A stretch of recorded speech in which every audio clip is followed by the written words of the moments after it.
ಶಿಲೆಯಲ್ಲಿ ಮಾಡತಕ್ಕಂಥದ್ದು. ಇದು ಆಧಾರ ಶಿಲೆ.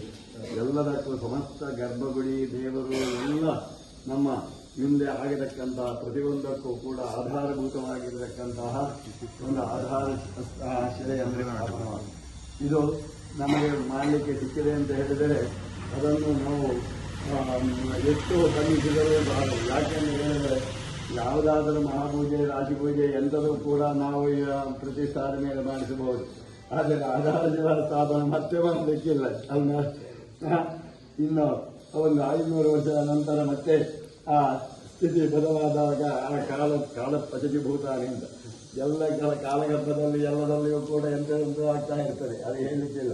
ಆದ್ದರಿಂದ ಈಗ ನಾವು ಹಾಕಿದಂತಹದ್ದು ಈಗ ಸಾವಿರಾರು ವರ್ಷ ತನಕ ಉಳಿಯತಕ್ಕಂತಹ, ಆದ್ದರಿಂದ ಕಪ್ಪಂತ ಆತ್ಮಭಾವನೆ ಅಂತಲೇ ನಮ್ಮದು ಸಂಕಲ್ಪ ಇರತಕ್ಕಂತಹ ಕಲ್ಪಪರ್ಯಂತರವಾಗಿ ಉಳಿಬೇಕು.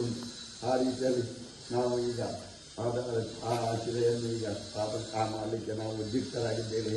ಎಲ್ಲ ಮಹನೀಯರನ್ನು ಎಲ್ಲ ಭಕ್ತರನ್ನು ನಾವು ಕರೆಸಿದ್ದೇವೆ. ಅವರ ಸಮ್ಮುಖದಲ್ಲಿ ನಾವು ಆ ಶಿಲಾ ಸ್ಥಾಪನೆ ಮಾಡುವಂತಹ ಮುಹೂರ್ತ ಸುಮುಹೂರ್ತ ಆಗಬೇಕು. ಮುಂದೆ ಆಗಿರತಕ್ಕಂತಹ ಕೆಲಸಗಳೆಲ್ಲ ನಿರ್ವಿಘ್ನವಾಗಿ ವಾಸ್ತವಿಕ ದೋಷ ಏನು ಬಾರದಿದ್ದಂತಹ ರೀತಿಯಲ್ಲಿ ಆ ಕೆಲಸ ಆಗಬೇಕು. ಮುಂದೆ ಆ ವೀರಭದ್ರ ಸ್ವಾಮಿಯ ಪ್ರತಿಷ್ಠಾಪನಾದಿಗಳಾಗಬೇಕು. ಈ ಕ್ಷೇತ್ರ ಎನ್ನುವಂತಹದ್ದು ಸರ್ವತೋಮುಖವಾಗಿ ದೊಡ್ಡ ಕ್ಷೇತ್ರವಾಗಿ ಎಲ್ಲ ಮುಖ್ಯವಾಗಿರತಕ್ಕಂತಹದ್ದು 4 ಮಾಗನೆಯ ವೃಂದ.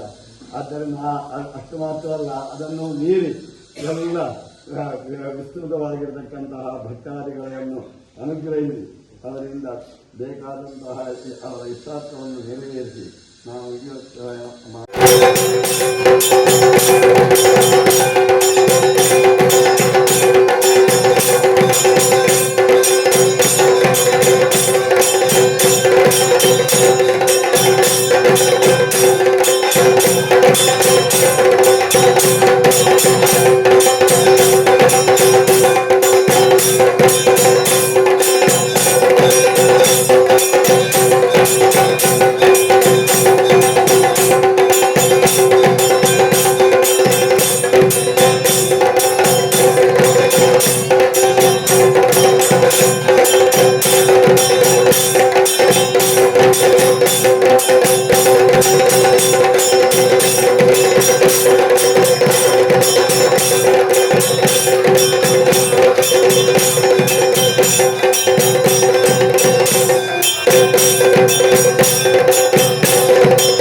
Thank you.